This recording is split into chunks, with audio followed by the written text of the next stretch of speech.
رسول الله صلی الله علیه وسلم فرمایل ابغض الحلال الى الله تعالی الطلاق. په مقدس مکه باندې الله رب العزت ته مبغوض ترین سیز، ناپسندیده سیز، ناخوخه سیز هغه طلاق دی.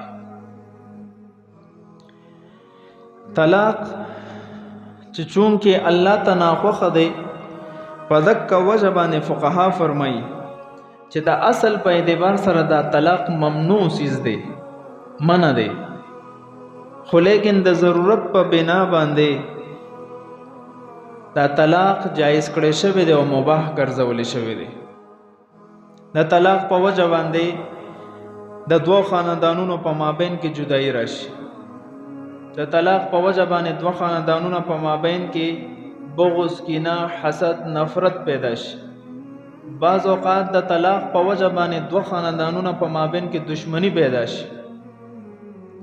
نو چونکې د معاشرې په اصلاح باندې د دې ډېر بد اثر پروزي، نو په دغه وجوهاتو باندې الله ته ډېر ناخوښه دی. خو لیکن بل طرف ته چې وکتل شي چې د ښځې او د خاوند په مابین کې چې کله جوړ نه وي او د یو بل حق نه ادا کوي، د یو بل نافرمانه وي، زندگی یو ځای تیرول بربادوي، نو په دې حال کې که غور وکړي شي نو د ډیرو ګناهونو د ښځو او خاوند مرتکب شي.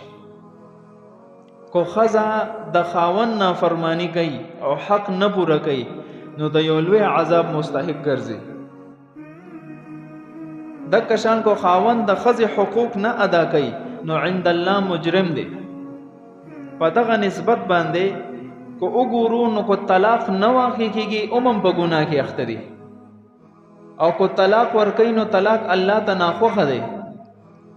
نو د دې وجه نه فقهاو فیصله کړې ده یختار اهون الشرین، چې کله دوه مصیبتونو سره مخامخ شي او داسې مصیبتي چې د یو نم خلاصېدل ممکن نه، نو د عقلمندۍ تقاضا دا ده وګوره چې کم یو مصیبت پکې لږ هلکه دی او آسان دی نو هغه اپنو کا. الضرر الاشد یزال بالضرر الاخف، دا د فقه قانون دی چې یو طرف ته وګورو نقصان دی، بل طرف ته نقصان دی او د یو نه هم خلاصېدل ممکن نه دی، نو وګوره کم یو نقصان پکې وړوکی دی نو هغه وړوکی نقصان اپنو کړو، د غټ نه په ځان بچ کړه.